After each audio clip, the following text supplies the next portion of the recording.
I'm really happy to welcome Father Silviu tonight to St. Athanasius Parish. I think this is your third visit here over the years. Yes. And we've known you really since our Vladika Alexander was made bishop of our diocese in 2016, I believe. And very quickly, because Father Silviu was you're one of the star students of Vladika Alexander. And so he immediately told us about you, and he advised that we bring you in for talks, and we hit it off. So we're really glad to welcome you, Father.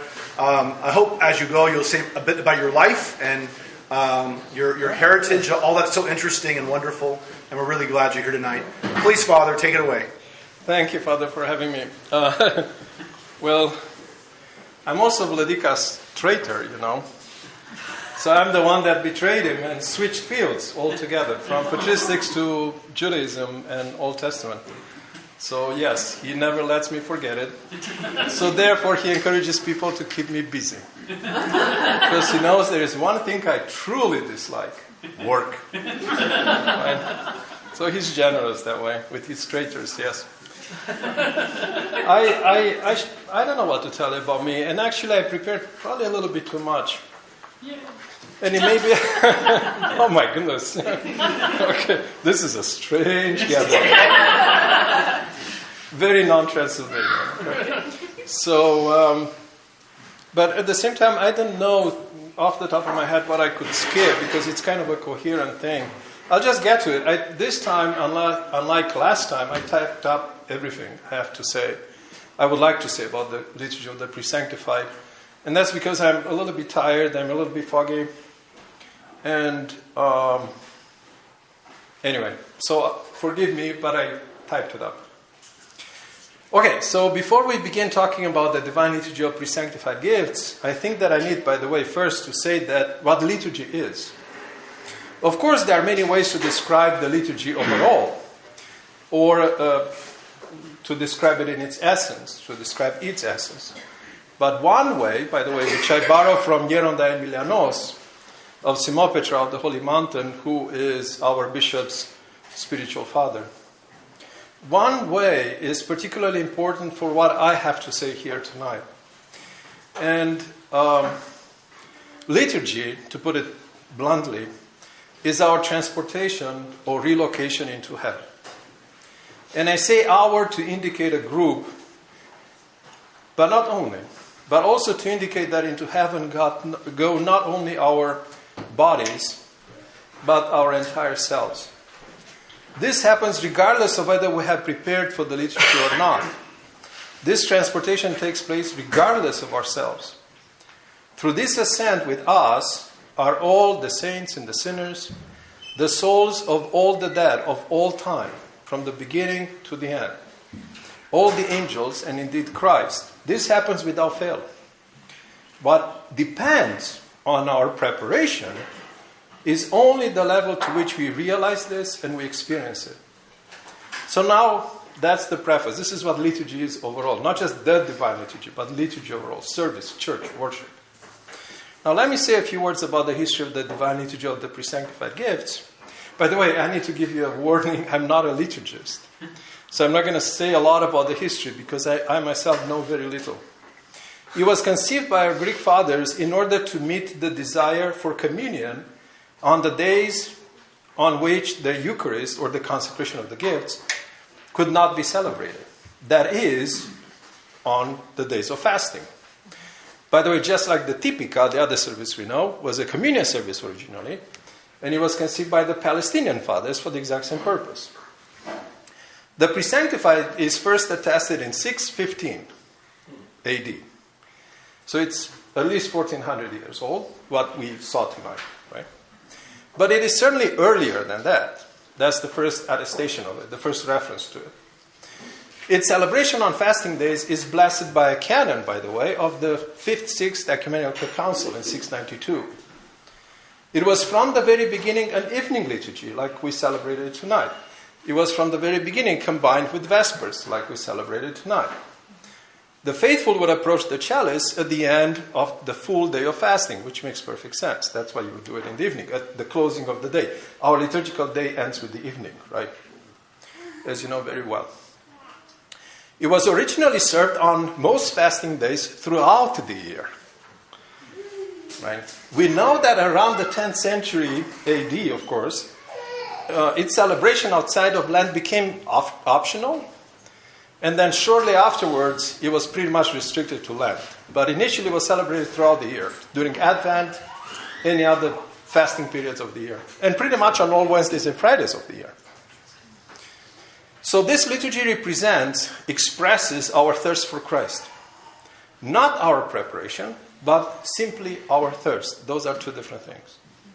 As we sing during the Great Entrance, and by the way, the Great Entrance is an improper name for this liturgy, but when Father came out with the Pre-Sanctified gifts, that entrance, I quote, and by the way, I'm using my own translation, so sorry if this is slightly different from what you're used to. Now the powers of heaven worship invisibly with us, for behold, the King of glory enters. Behold, the mystical sacrifice is escorted, fulfilled. Let us come forth with faith and longing that we become partakers of life eternal. Alleluia. What I would like to focus on tonight is what experiences the Pre-Sanctified offers to our thirst, or to us in our relocation to heaven. Before I do that, let me remind you that we are constantly in danger of approaching all reality, including the liturgy, in ways which are somewhat detached. What I mean by being detached is something even more fundamental and more serious than being unprepared. After all, we can accomplish a certain preparation even if our life is dominated by this detached way of relating to the world.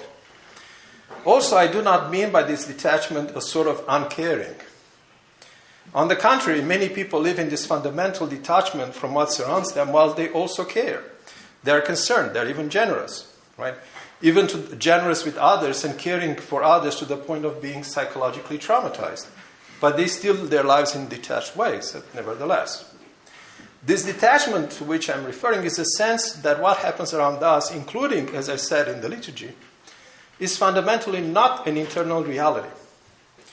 Right? Even if we suffer psychologically because of it, it's not an internal reality. But it is an external one, to which we may, as I said, relate from a distance. In other words, we could say it is not spiritual. Right? It is purely physical and psychological.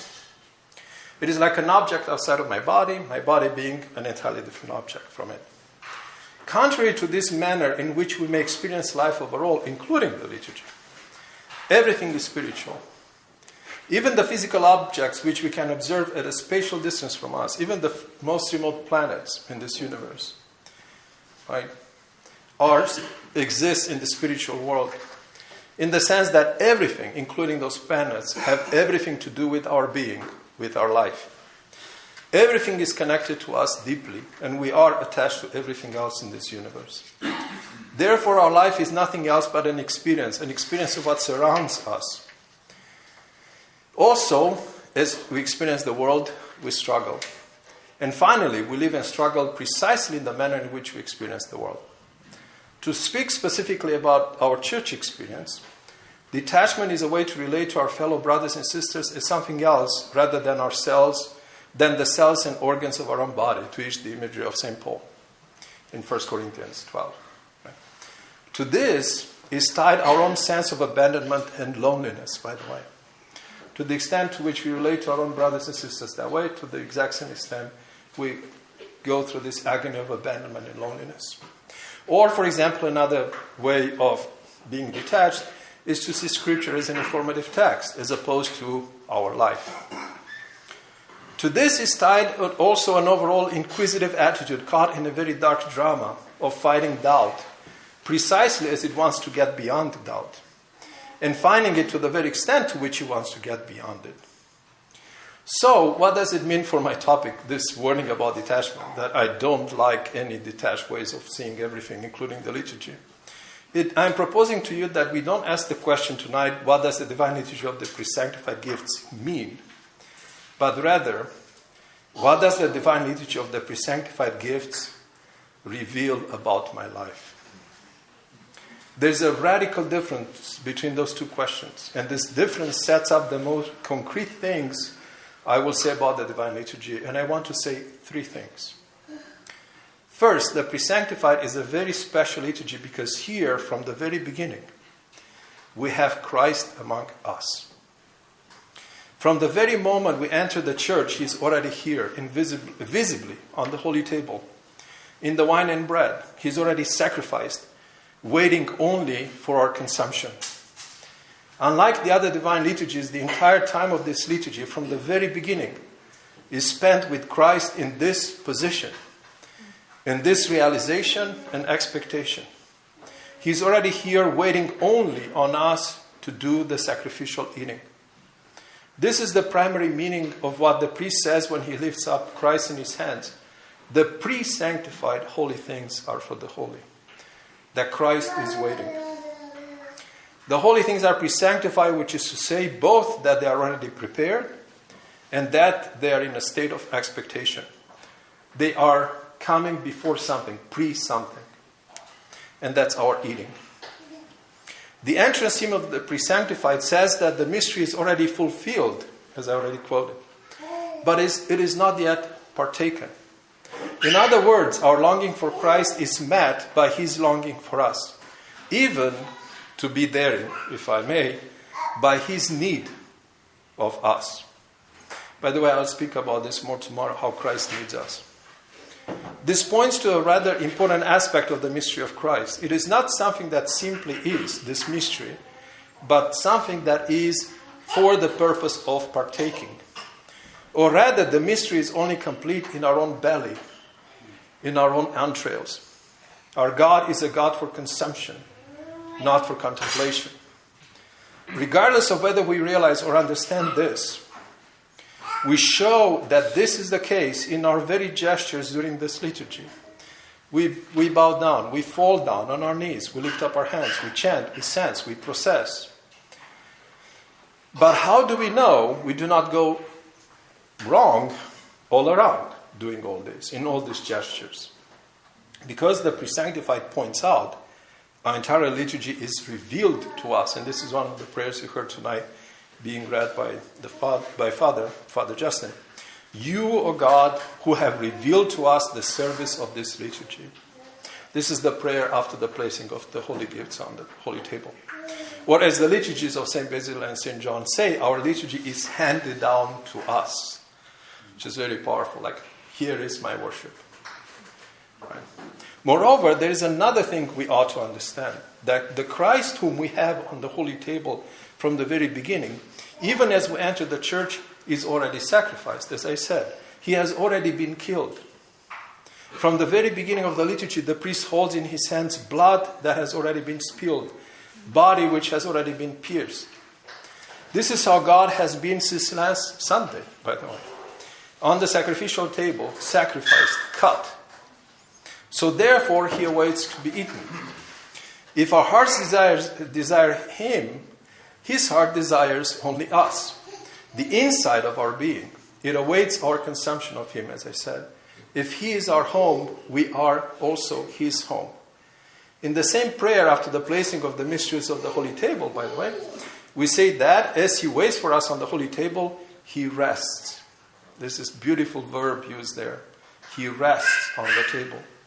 To be at rest means that He not only is not opposing what is to follow, right? But that He is fulfilled in what is to follow. He is not a sacrificial animal who wants to escape its capturers and its sacrificers, but He is a complete rest in their hands. Actually, He is at rest nowhere else but in their hands. How is this? Let us imagine an important detail of the parable of the prodigal son. And I'm giving out, by the way, this example because we heard it not that long ago. It's fresh in our minds. This detail, by the way, is not from me. It's from Elder Emilianos. This is the detail.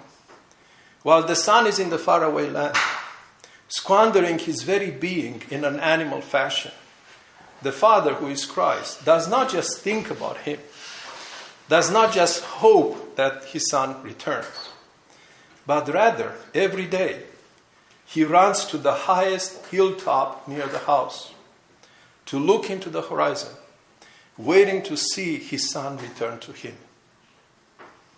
We ourselves know this detail about Christ's behavior toward us, right? Because, as we read in the Psalms, by the way, when we read the Psalms, we say the following. And I'm sorry, I'll bring the Psalms up quite a lot today and tomorrow. I just finished translating the Psalter yesterday morning. In Psalm 58, we say the following: Be awakened, O God, to meet me and see. And a few lines further down, we say that he does awaken and looks and comes to meet us. O my strength, we say, I will keep watch for you. For you, O God, are the one who takes hold of me. My God, his mercy will come before me. This running of my God to meet me is what it means to say that the sacrifice Christ is ready for us. And that it finds its rest in this waiting, in full readiness to be consumed. The kingdom of God is not only a kingdom which looks, not only a kingdom which draws near, not only a kingdom which knocks, not only a kingdom which greets, right? But, and this is essential, by the way, for us to understand the liturgy, it is a kingdom which is within. That's where the kingdom rests, inside the human being. The second aspect of our life, which comes through in the Pre-Sanctified, and to which, by the way, I would like to draw your attention now, even more, is not unrelated to this character of Christ, to the fact that he's the one that waits on us. It is rather the reasoning for this character of Christ. The second aspect has to do with the location of the Pre-Sanctified, with one of its prayers, and with something which I already mentioned in passing. On a Lenten weekday, we can understand something which is otherwise and somewhat obscured by the celebratory character of Sundays and of the feasts. The bright light of Pascha, which permeates all the Sundays and all the feasts of the year, on which we celebrate the other two liturgies of St. John and St. Basil, will somehow obscure or cover the reason for this character of our salvation, this waiting of God on us. But this reason comes through in the clearest in the Pre-Sanctified, due primarily to its celebration on fasting days. What is this reason? Why is Christ so? Here is again the prayer after the placing of the mysteries on the Holy Table. We tell the Father who has given us his Son for consumption the following. Quote, we do this so that partaking of these divine sanctified things with pure conscience, face unashamed and heart enlightened, and being made alive by them, we be united to your Christ himself, our true God, who has said, whosoever eats my flesh and drinks my blood abides in me and I in him. In order that your word, O Lord, indwelling and sojourning within us, we become a temple of your all-holy and worshipful Spirit, redeemed from every diabolical wild, worked by deed or word or thought, and obtain the good things promised to us with our saints, with your saints who from of old have been well-pleasing to you. End quote. What are we told here? That we have no life in ourselves, and that we have no salvation in ourselves. He is the life, and he is our salvation. This need for him, and his need for us, by the way, is what fasting is about. This is why we have this liturgical season in which we find ourselves today. This also means that we constantly struggle with what we are, or rather with the fact that we do not amount to anything, that we cannot accomplish anything. This struggle, which is the essence of spiritual life, it's an existential crisis. It is then the chasing of something which is foreign to us, which we are incapable of achieving, a true self, a true being, a true essence. In one word, life itself. And this is why Christ thirsts for us, because he's that life. What this chasing, this trip to Christ, this becoming Christ entails is described in ascetical detail in another prayer of the liturgy of the Pre-Sanctified. I quote, O great God, who are to be praised, who by the life-creating death of your Christ have borne us from corruption to incorruption, free all of our senses from the wrath of the passions, setting over them as a good ruler the reason that is within us. And let the eye abstain from every evil sight, the hearing be closed to idle talk, and the tongue be cleansed of unfitting words. Purify our lips that praise you, Lord. Make our hands refrain from wicked deeds, to do only that which is well-pleasing to you, fortifying all our members and our mind by your grace. End quote. This is what is given to us. And we're being told this nowhere else more clearly than in the Liturgy of the Pre-Sanctified. Finally, my third and final aspect. The third and final meaning of our life which the liturgy puts forth. It is tied to everything I have said so far, because after everything the aforementioned prayer said, we still seem to be left with one of our most pressing questions of faith, particularly at this time of the year. I say pressing because the question is very practical, and the question is how? Or to be more precise, how do we make this work? It all sounds great, but we're still going to return to our sins. We understand how this effort for Christ looks. Or we know the ascetical effort, the shutting of the mouth described in the previous prayer, right? The unseeing of the eye, the unhearing of the ear, the fasting, everything. In fewer words, we understand the ruling of reason over the inclination of our soul, as the last prayer, as I said, put it. But we're still left with this question, how? We have it because it seems to us that this is what we ought to do in order to accomplish the goal of our struggles. And we try hard as we can, or as our hearts inclines to try. But it doesn't seem to work. We still see, we still condemn, we still open our mouth, we still open our eyes and ears to see evil and to pass on evil. So we're presented here with a dilemma. Our understanding of how things work and our effort do not generate the actual working. We want to be good Christians all around, but we don't seem to be able. We want to be good priests, right? We want to be good monastics, or we wish nothing more than to be good Christian husbands, or mothers, or wives, or sons, daughters, boyfriends, girlfriends, colleagues, workers, choir singers, you name it. And we do not seem to be able to. The answer to our drama, to this drama, is in the prayers I read so far. It is already there. It has already been given. I'm just clarifying this. We only need to listen. Our efforts, regardless of what they are, and how big they are, do not accomplish the goal. They are not here. Our efforts are not here to accomplish anything. That's our problem. We expect them to accomplish something. Why? Simply because we cannot accomplish anything. Remember the prayer I read earlier? We are creatures which are simply unable. That's what the prayer says. That's what it means. Remember the earlier psalm code in which the psalmist calls God my strength? Remember how the last prayer, I quoted the first prayer of the faithful, asked God to accomplish all things in us, even our ascetical efforts. You close our eyes. You shut our mouth. Right? All these things are not ours to begin with. That's why it is completely illogical to expect them to produce something. To instill in them this sense of worthiness and this sense of accomplishment. Because they're not ours to begin with. And I'll emphasize this even more tomorrow when I'll talk about the Liturgy of St. Basil. Because the Liturgy of St. Basil, unlike the other two, say it plainly. We have done nothing good upon this earth.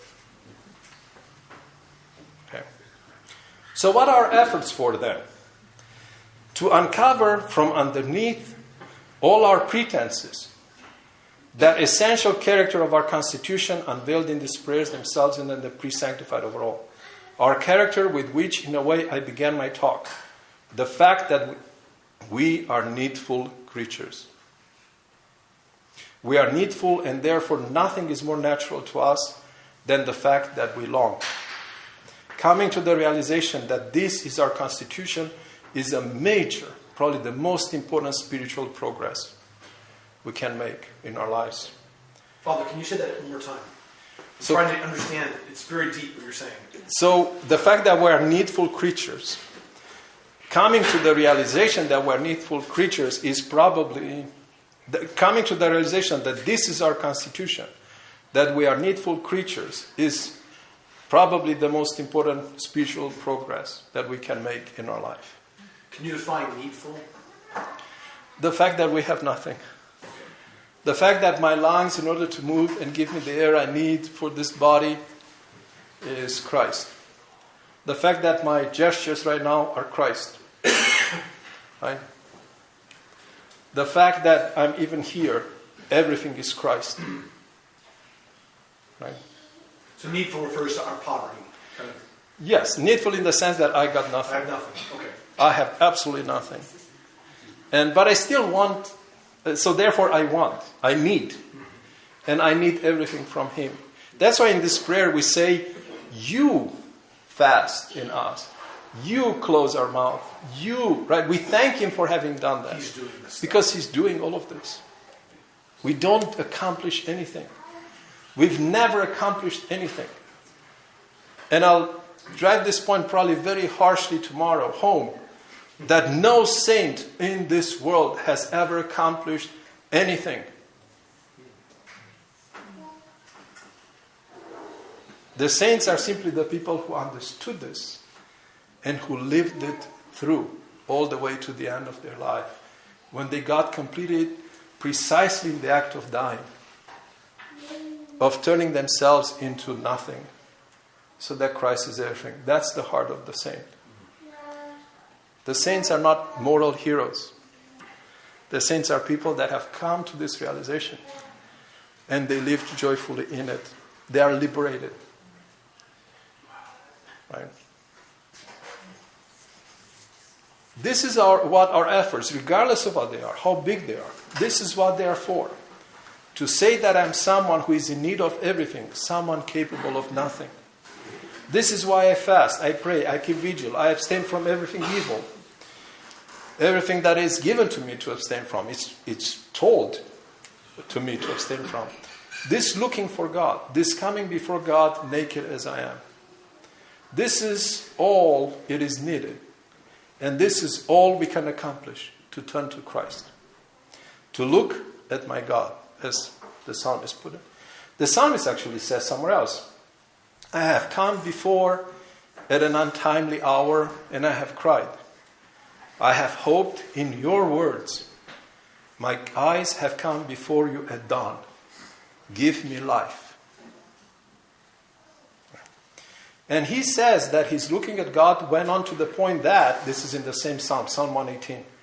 My eyes have faded away for your salvation. I have stared at you, needful as I am, to the point that I've lost my sight. Come to me. This coming before God, naked as we are, is also the meaning of what the priest says in one of the evening prayers, the so-called prayers of the lighting of the lamps. And I quote, You, God, have counted us the sinners worthy to come before your face in confession and offer you our evening hymn of glory. This is our confession, at once both of him and of us. We are naked. He is our clothing. To go back to my opening, to the very opening of this talk, this is the very thing which the Pre-Sanctified reveals in its very existence. This need for God. And coming to this liturgy, presenting ourselves to Christ as the needful creatures we are, reveals something essential about spiritual life and the very answer to our pressing question. Spiritual life is not the pursuit of the commandments. Such a great burden, the desire and effort to fulfill the commandments, one and all, 613 in the Old Testament alone, by the way. They were counted by the rabbis. I trust the rabbis. They were really good at this. They counted all the commandments, 613. Such a great burden to fulfill all the commandments could crush even the most sober and dedicated believer. Rather, spiritual life is the facing of Christ. The turn to Him who is everything and who comes to us as the fulfillment of everything, including of the law, as He told us. In me, I am giving you the law already fulfilled. Take me.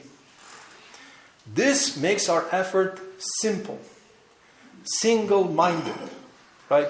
Not complicated and scattered. This is the one thing needful, to keep our eyes on Christ, who is one, not many. And this brings me to another aspect of our drama, this tragic situation in which we find ourselves, in our misguided pursuits. As it is now clear, I hope, that which we need, that which is needed, the needful one, is one, and it is Christ. As we pursue our questions, all those questions I asked earlier, how am I to be a good priest, a good monastic, wife, father, son, you name it. As we ask our questions, we actually lose sight of Him.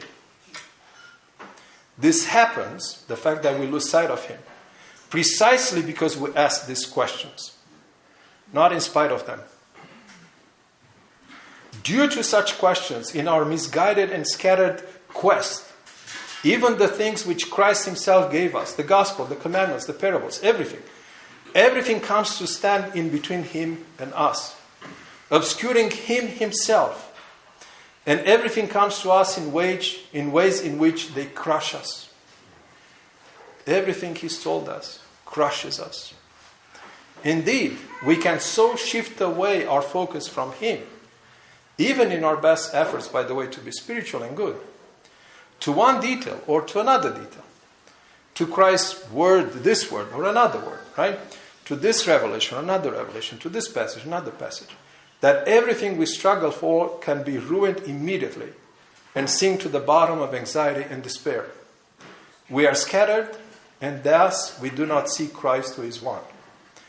The Liturgy of the Pre-Sanctified, which we have celebrated tonight, by the way, reveals in its very existence that it is no use to us to break up the oneness of Christ's life, the oneness of our need, and the oneness of our life into hundreds and thousands of pieces. We should never ask ourselves those questions I mentioned above. We should never approach things this way. It is not useful to us.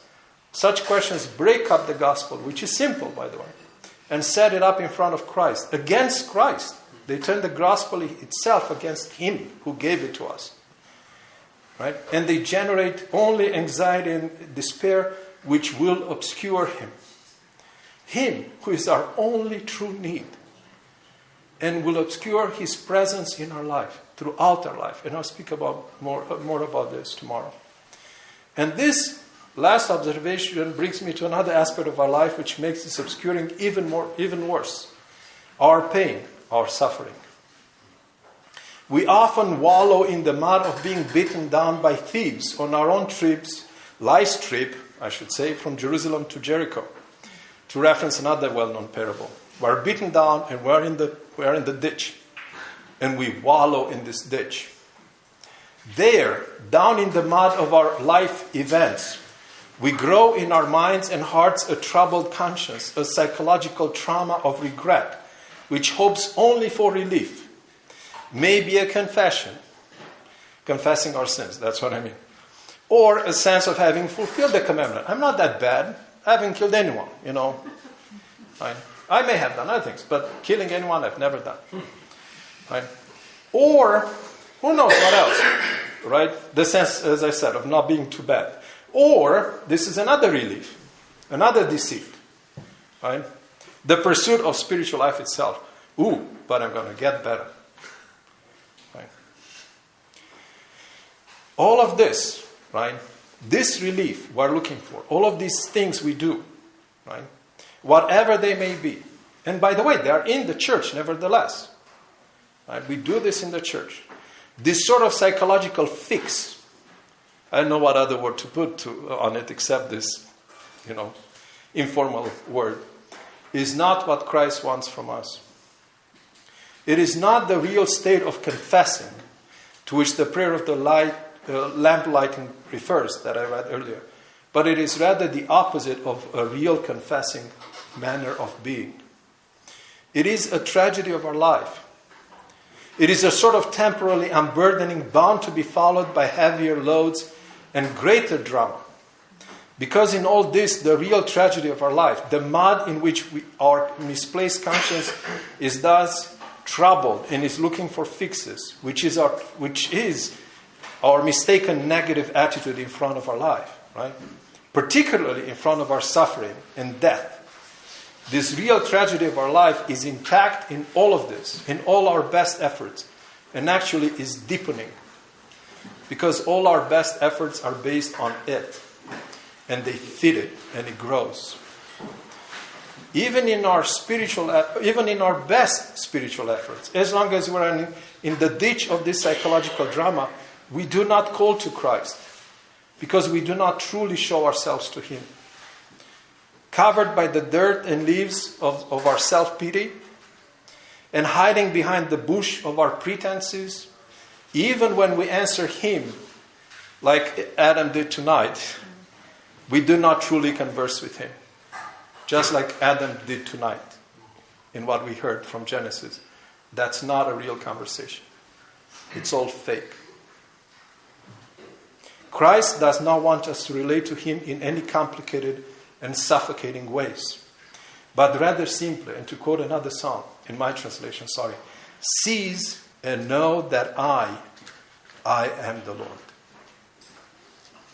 So we could speak of a ceasing, of a rest which takes place in us, mirroring in a way the rest which is in Christ. It is our needfulness facing our needs, right? The facing of our needs. Our needed one. He is this. And this facing leads us to the embodiment of the very one we look at. The embodiment of Christ. It leads to having our lives merge with His. Or rather to have His life as our life. And to preface tomorrow's talk, and I'll conclude, let me just say just this, right? This final thought. This incarnation of Christ within our life, our hollowing of our own ego, in order to make space for Him within us, our becoming Christs. As Elder Melanos loved to say, that the human being becomes a small c Christ. To the point, by the way, that St. Paul says, I no longer live, but Christ lives in me. This is the realization of our communion with Christ in the Holy Chalice. He is not just food and drink. His body and blood do not only break down in our own digestive system to become part of our own flesh and blood. Even more important is the fact that in my life, I also allow for this existential union with Him. This union of being. Union in which His life reaches into my soul, my heart, down to the deepest and darkest corners of my being. The physical communion with Him that we had tonight is only the visible sign or mark of this deeper merging of ours with our God. So, to conclude, these three things, it seems to me, are some of the most important meanings of our life that the divine liturgy of the Pre-Sanctified gifts places before us. That Christ needs us, is here only for us. And I'll emphasize this again tomorrow in a different way. That's first. Second, that we have no life in ourselves. And we have no salvation in ourselves. We have nothing in ourselves. And third, finally, that Christ is our need, our only and true need. Nothing else. So remember the question I began with. How does the divine liturgy of the Pre-Sanctified reveal my life? You could say that our meeting comes down to this. Everything I've said tonight comes down to this. Together we practice something simple tonight.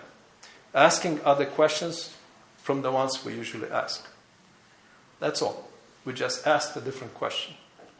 Not what does the liturgy mean? Not what does it tell us? But how does the liturgy reveal me? In a way, we set ourselves up for the kingdom in a different way. That's it. That's all I try to do. Simple. Thank you. Thank you. Sorry for going on and being a little bit fuzzy. We've been fasting. Oh no, it's not fasting. It's a long week. No, it's an illness. But anyway, thank you for thinking that I fast. Thank you. You're nothing. Yes. Do you have time for some questions? Yes, I am. Any questions for Paul Yeah. tonight? Or comments or suggestions? Yes, please. Yes. Daniel, sorry. Yes. I forgot my question. So like when you said that our like works or like our like efforts don't like do anything, is that like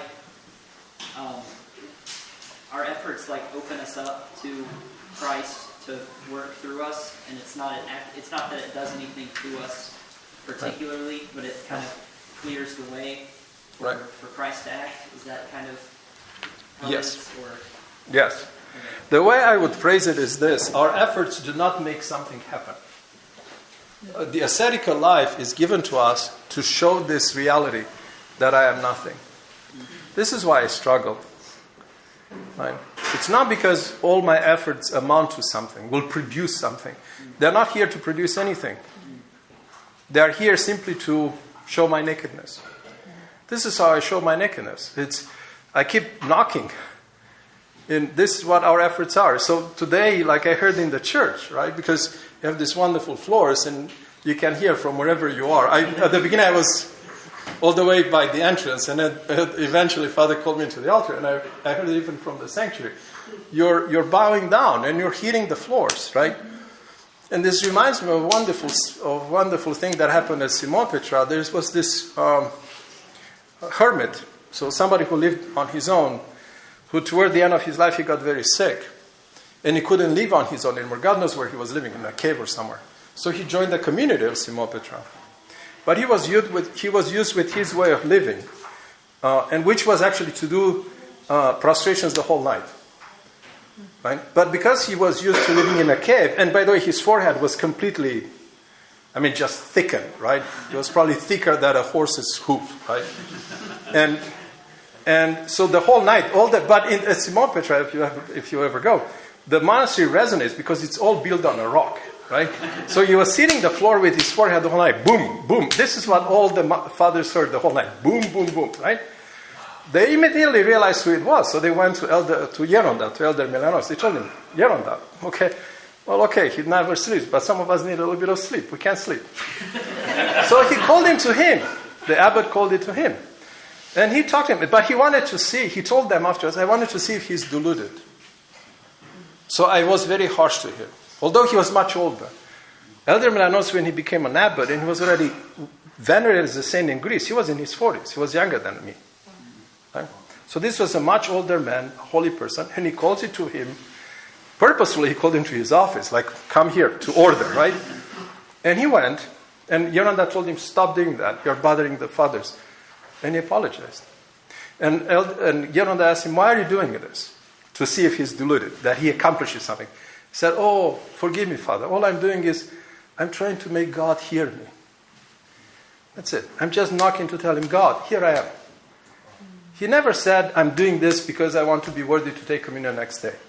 Or I'm doing this because I want to I want to get rid of this temptation. You see, I have this temptation, right? That's battling me. Because obviously everybody does. He never said such a thing. He said, all I want, forgive me, is to make God hear that I'm here. Understand that I'm here. That's all. And then he understood he's not deluded. He understands what the ascetical effort is. He never assumed that it accomplishes something. That it makes him holier. That he gets rid of this demon or that demon. No. That's not it. The ascetical effort is here only for us to express the fact that we're needful. That I am nothing. So the ascetical effort is a way of really taking our clothes off, right? All our pretenses. Dropping the leaf, right? Stepping out from behind the bush or the tree, whatever Adam and Eve hid behind. And telling Christ, here I am. I'm your creature, God. I amount to precisely a big pile of dirt. But I still look at you. I'll never give up on looking at you. Do with me whatever you want. Now that's another... See, this is a professional problem that I have. I talk for a living, right? So I talk a lot. So that makes me think of another serious problem we have. Our understanding of what faith is, which is kind of magical. That we have faith because faith is supposed to accomplish something. It's supposed to make God be toward us in ways in which He's not with anyone else. But that's not what faith is. Faith is to be with God regardless of how He is with us. Faith doesn't expect to be safe when there is a virus, for example. Faith will never say, oh, this virus will never kill me. Faith will say, Lord, if you want me to die, I'll die right now. That's faith. Right? And the fact that we don't understand what faith is leads to even more drama and more trauma, right, deep down in our hearts. Right? So we are playing these dangerous games with ourselves, propping ourselves for expectations of certain results, right? That I'll get rid of this passion because I'm going to do this thing, right? So I'm convinced that if I do 500 prostrations tonight, then tomorrow this temptation will go away. No. That's not how it works, and that's not how faith is. Faith is simply telling Christ, Lord, you know I can't beat anything. I cannot beat any temptation. I cannot beat any demons. I cannot beat myself. I have no control over my own body. How do I have control over the world? Do with me whatever you want. That's what it is. So that's the purpose of the ascetical effort, to express our needfulness, not to accomplish anything. We set ourselves up for a lot of disappointment, a lot of heartache, right? By expecting to accomplish something. Oh. And truth is, the ascetical effort itself is the accomplishment of our life. There is nothing sweeter than Christ. Right? Saint Silviu, if I remember correctly, someone put it this way. He said, if we caught a tiny glimpse of a tiny portion of his face, life for us would be paradise. Not in the sense that we would never get sick, we would never die. Things will work out perfectly for us. No. But because all of a sudden we have got the one we need. This is the one needful thing. Look at me. This is what he's telling us again and again and again. You keep your eyes on me. Right? Anyway, sorry. So, see? Leave it to me to answer a good, short, concise question with blah, blah, blah, right?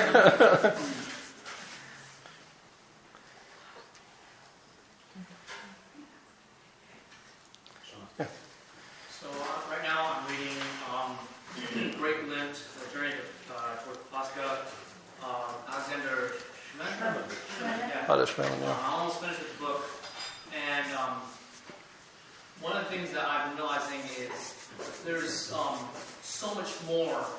There's so much more depth and fullness in what I'm not going to be able to say the name. I'm sorry. Father Schmemann. Yeah. In what he's describing in Lent, and also as I was reading the Pre-Sanctified liturgy section as well. We're celebrating it, ever so often, and so my question is, how do we know that what we're doing is what is truly orthodox, what is truly fulfilling? Instead of being swayed by the secular or pseudo-religious factors, how do we know we're actually doing it? Because at times I feel like I'm not, and sometimes I am. It's all too confusing. I'm sorry if that's a very question. No, wow, that's a very important question, very powerful question. There's many things to say about this. I think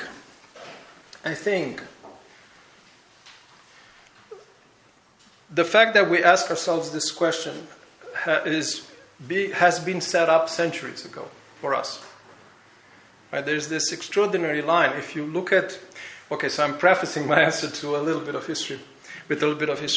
If you look at what specially is called the history of mentality, so human mentality, certain things, major events or major thoughts, major discoveries happen over centuries to place ourselves in the situation in which we are. Namely, to give you an example, Augustine in the 4th century has a problem. He cannot conquer his lust, right? He's a very lustful person. He just needs to have women.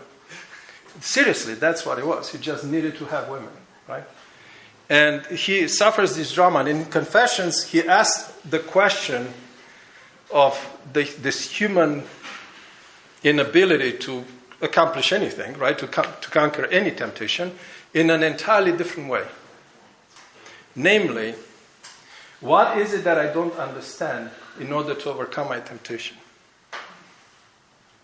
No one has put the question that way before. Because that way before, there was this another way of being which dominated the world. and the whole Christendom, which are what I would call ascetical, which is the way that I saw in my own great-grandparents. I grew up with my grandparents, right? And my grandparents too, were peasants, and who basically never experienced the Middle Ages. They've never seen Middle Ages, right, in their life. They lived a pre-medieval life. And they never processed life this way. In what way? In a way which is first and foremost intellectualizing. And second of all is escapist. So these are the two major innovations of Augustine. His question is, what book do I need to read to convince myself of this? And therefore the truth is something that is verifiable metaphysically. Right? Truth is something that it aligns in a perfect row of ideas, right? From premise to conclusion.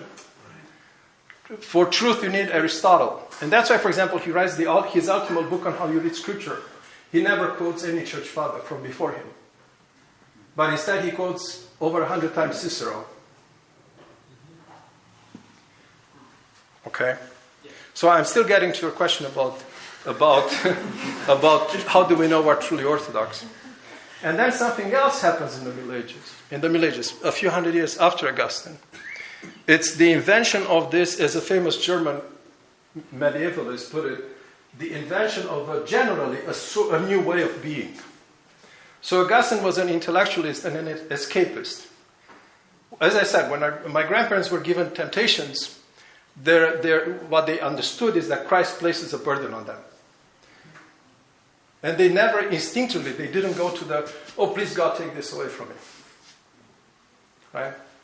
Probably when it got very bad, like with St. Paul. Very, very bad. Maybe they did say, take this away from me. But otherwise, temptation is what God gives you. Because that's the definition of faith, right? Okay, so something else happens in the Middle Ages, formalism. To approach things in a formal way. This detachment, it's the roots of this detachment in which we generally live our life. Okay, so to go back to your question, what is real orthodoxy? Is the manner of life which all these different inventions have replaced, have done away with. It's not a proper alignment of certain ideas. It's not putting out something that stands up to Aristotelian criteria of truth and logic. It's living the life from before all of this. That's the measure of orthodoxy. Living a life which is informal. Leading a life which is not anti-intellectual, because it is pre-intellectualist. Right? And it's not escapist. That's the measure of orthodoxy. So it troubles me that today I see a lot of my fellow Orthodox who actually convince themselves that they are true Orthodox. Many of them speak in this way, so I'm true Orthodox. Because they are metaphysicists. They think that we have the true faith because our church fathers were smarter than the church fathers of the other guys. You know, our Gregory Palamas beats their Thomas Aquinas any day. But if you read Gregory Palamas, he never says that. He never says that. He never reproaches his interlocutor, the people with whom he converses, of being dumb. And that's not the problem at all. On the contrary, he reproaches them that they switched away the focus of their life. From what? From prayer to ideas. We have produced one true genius, we Orthodox, which is Gregory the theologian. St. Gregory the theologian. We don't call him the theologian for nothing. But St. Gregory the theologian, at some point he said, our faith is simple.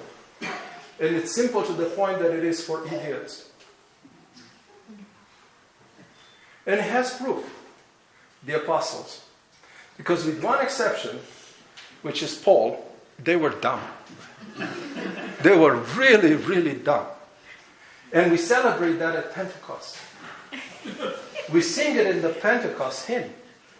Right? Blessed are you, God, right? Who have caught in the net of fishermen the whole world, and you show them to be all wise. They're not all wise because they read Aristotle. Okay, there's still something to defend smartness, right? To be said for smartness. I'm not trying to say we need to chase dumbness. No, if God endowed you with intelligence, use it. But know that intelligence will get you nowhere with God. That's the difference. That's what I'm saying. And we have defended that. Orthodoxy is a way of life. It's not an alignment of certain ideas, right? Or meeting certain standards, which are abstract, metaphysical. Orthodoxy is physical, not metaphysical. Orthodoxy is accomplished in tears, right? In banging on the floor with the forehead. And the truthfulness of it is revealed in what? In visions. How do we know that what we have is the real thing? Because our saints have seen it. A lot of the monastics, for example, as Simopicha, sorry, it's a short story, but it's to this point. A lot of them are from one village in Greece, actually, where there was this priest. Eventually, probably he'll be canonized. I think he was quite a holy person. But anyway, Papa Dimitri. And they loved him dearly. Married priest, wife, kids, the whole thing, right? And he had this simplicity about him. He wasn't very educated. Elder Melonis, Iranda Melonis, was very educated, very smart, right? But Papa Dimitri was not. But Papa Dimitri was serving the liturgy, and every now and then he would run out of the altar. Imagine this older person, a little bit small, a little bit plump. He was, and running out of the altar with his hands up and out of one door screaming, "Our faith is alive, our faith is alive," and running back into the altar through the other door. Why? Because the saints showed up. He was conversing with the birth giver of God, with the Theotokos, during the service. She showed up to him. Right? He was seeing when he was doing the entrance, he was telling the kids, so he wasn't telling everyone. Right? But he was telling the small kids who were always surrounded by kids. The kids of the village loved him. Papa, Papa, right? All the time. He would tell the kids that he would, during that great entrance, there's this powerful prayer, which I'll quote tomorrow, to cause angels to enter with us when we enter, right? And he saw the angelic hosts entering with him. This is it. Now, does that stand up to reason? That's a faux pas. I mean, that's trying to do precisely what Job is doing at the very end. Because up to the very end, he's right on spot with everything. But at the very end, he wants something that prevails, that is even higher than God. He wants a judge to preside over him and Christ. Right? This is what we expect when we want the metaphysical result. We want a system. You see, a system which is intellectual, which is eidetic. It's about ideas. It's about logic, right? That functions so neatly that it leads to verifiable conclusions, which are also intellectual, right? And God will obey those conclusions and will obey the system. That's not how God works. And that's why, if we have that approach to God, we'll always hear the answer that Job got at the end. Christ told his friends, of course, you have no idea what you're talking about. Because they were the ones that think like most of us think. Well, if Job had done the right things, certainly God would not have punished him. Right? Which is the way we think when we want to accomplish something through our efforts, right? That you do these actions and they lead to this result. And Christ tells them, shut up, you have no idea what you're talking about. But then he also tells Job, you made one mistake. You don't realize who you're talking to. Christ even corrects Job's idea. He kind of felt, as I said, toward the end only, he fell into this idea that there is justice. It's called justice in the book. And justice means, as I said, this juridical system that encompasses everything, including God. God is just a pawn in this system, which is universal, right? Bigger than God. And Christ tells him, do you know what righteousness is? What I do to you. And if I kill all your kids, that's righteousness. Why? Because where were you when I created this world? Where were you when I gave you your kids? You think they are yours? Today they are. And tomorrow they'll be 6 feet under if I wanted. And that's righteousness. And sooner or later you'll sing me praises for it. Why? Because I am the Lord. You see, systems don't work. Experience works. Sorry to give it a long historical preface, but I had to do it because I wanted to avoid this trap in which That's, again, a lot of us fall. Well, why? Because it makes such a big promise. Imagine, I mean, this is wonderful. I wish it would work, right? Where we would have a system that produces verifiable results. It would be great if church would be a lab. How wonderful it would be. Or, algebra. If church were algebra, right? Even algebra is more complicated than how simple we would like our church to be, right? Because even algebra has number theories. At least I have a friend who's a professor of mathematics. Anyway, smart. Too smart. For me, certainly he's too smart. And he tells me, no, that's not how numbers work. No, numbers are not as fixed as you think they are, right? Like, whoa, okay. So even algebra is not as fixed as we want our faith to be. It's a huge trap. I understand why we do it. We have this need, like Job did, right? We have this need for this to work like a charm. But it doesn't work like a charm. It works like a kingdom. So this is how we know. So in other words, stay together with Papa Dimitri, right? With this parish priest, this, village priest in Greece. You'll be in good hands. Thank you. Sorry to preface my answer, but with lots of stuff. Yes, please. So is it possible to do this in the world? Because our life is such that, I too had grandparents and watched them. But life today in the world is so full of complications. It's not how my grandma and grandpa lived. And can you do anything about it in the world, or do you have to just go away and hide away and become a hermit? That seems to be the only way. Yeah. We can do everything in the world.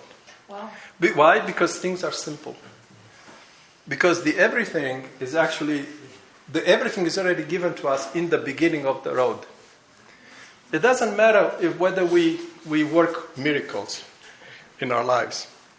It doesn't matter whether we move mountains. What it matters is that we have this simplicity, this turn to Christ.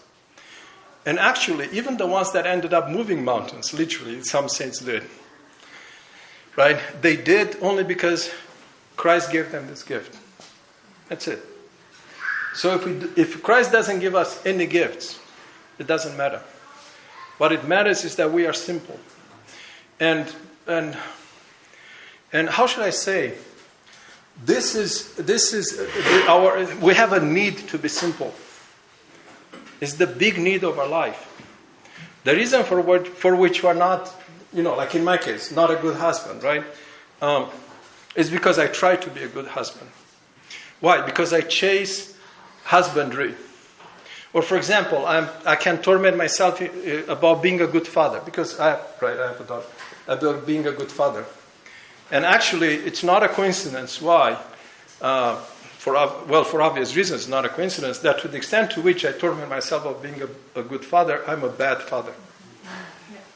Rather, Christ gave us a solution to everything, which is keeping our eyes on Him. Because what makes me a good father, after all, is the commandments. To be patient, to be kind, not to condemn, to be, but also to be clear-minded. But He's not calling us to be dumb in the sense of unlearned, not dumb in the sense of I'm brainless, right? So that life that Christ gives us is the solution to everything. Is what we need immediately. So you talked about grandparents and grandparents. So one, for example, it struck me years ago when I was tormenting myself. My daughter was a teenager. How am I supposed to be a good father? All of a sudden it dawned on me that my grandparents, they raised me for the first years of my life. So I called my grandfather dad, my grandmother mom. I called my mom mother, actually. She'll forgive me that. Because, again, I called dad and mom my grandparents first. Their life never focused on me. Right. Their life did not revolve around me. Their eyes were on Christ. Right. And they were wonderful parents for it. Yeah.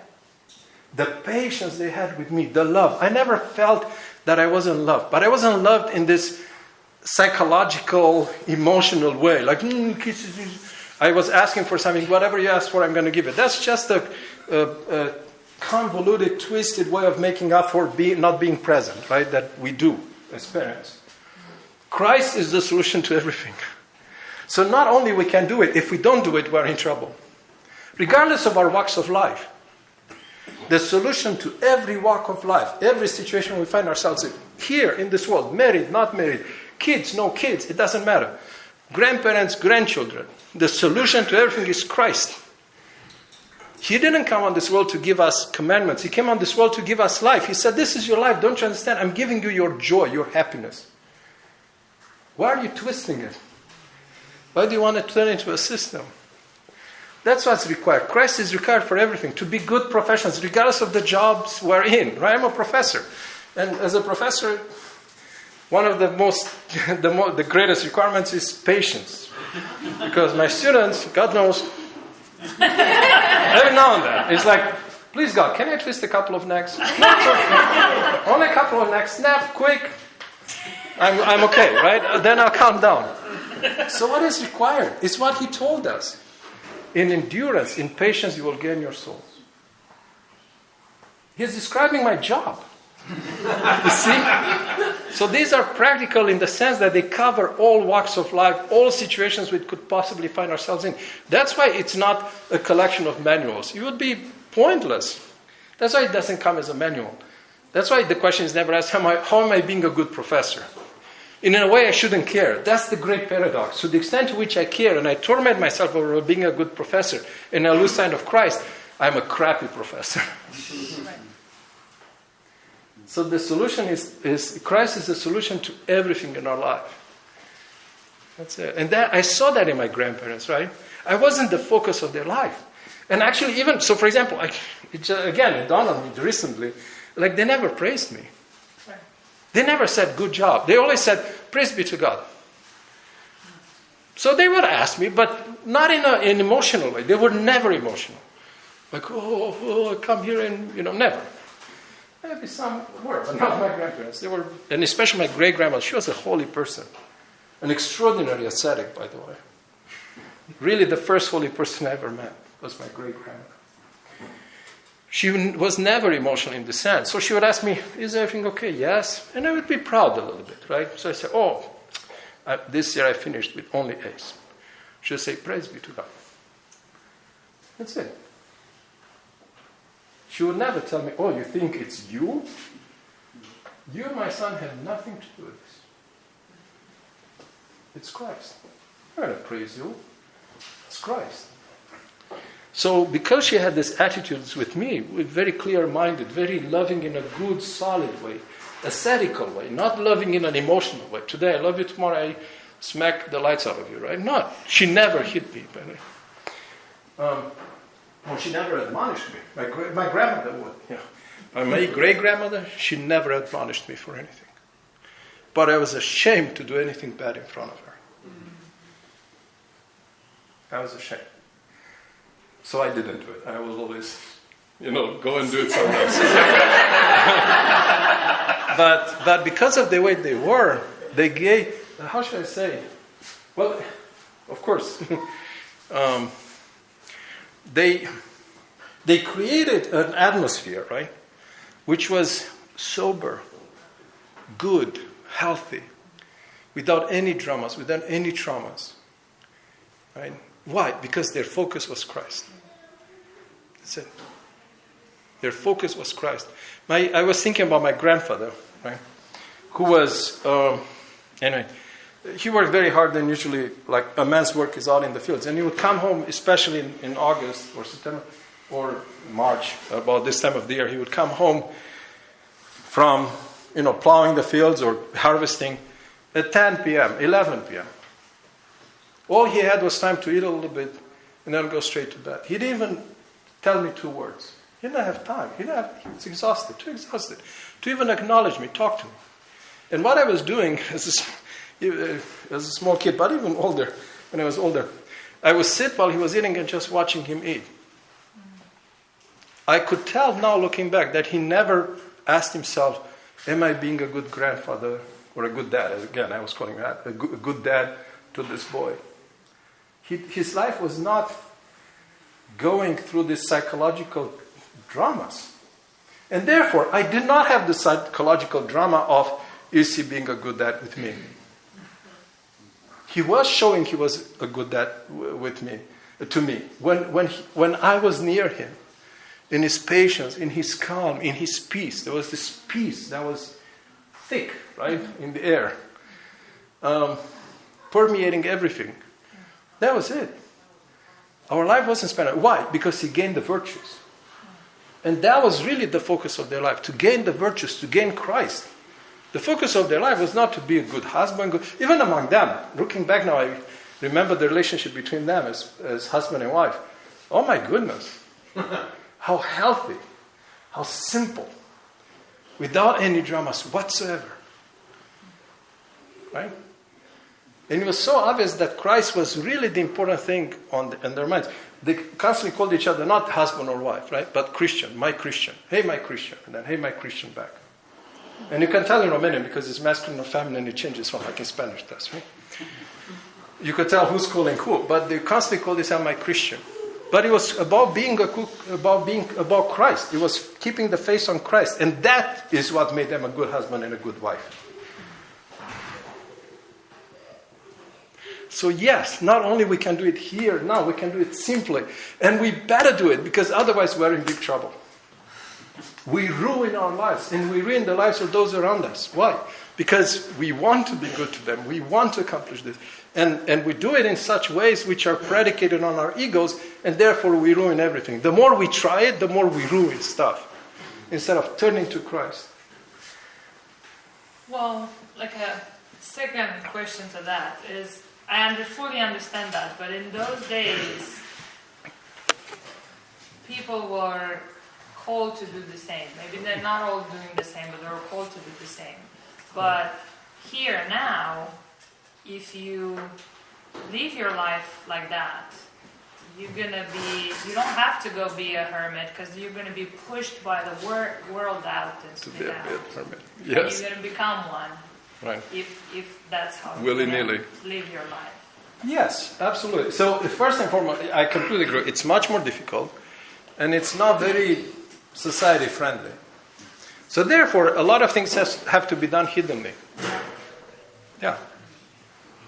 Probably there's more today. There is more necessity to be fools. Mm-hmm. To be a fool for Christ means to put a show. Right? We put a show, not all the way to I mean, really, the fools that were canonized, right? Like the first St. Andrew or the others, right? Were, anyway, wonderful thing, wonderful people. We have to be fooled to a certain extent in today's world.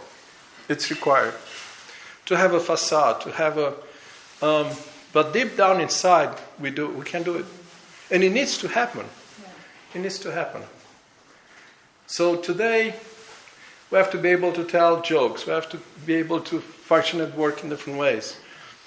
But Christ will be perceptible to the others in imperceptible ways. Still, nevertheless. Right?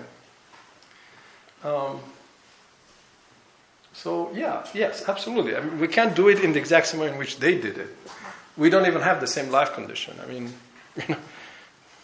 they had, as crazy as their life was, and again, they were both peasants. Farmers is a fancy thing compared to peasant. They were peasants. Their life was very ordered. Our life is not ordered. But nevertheless, our need is the same. It stays the same. Maybe we need to put on a little bit of show to function in the world. But that's the only thing that probably needs to change. And it's harder to do it. It's harder to pray. It's harder to do anything. Absolutely. So God willing, it'll be counted. That effort of praying when it's hard to pray will be counted to us for something.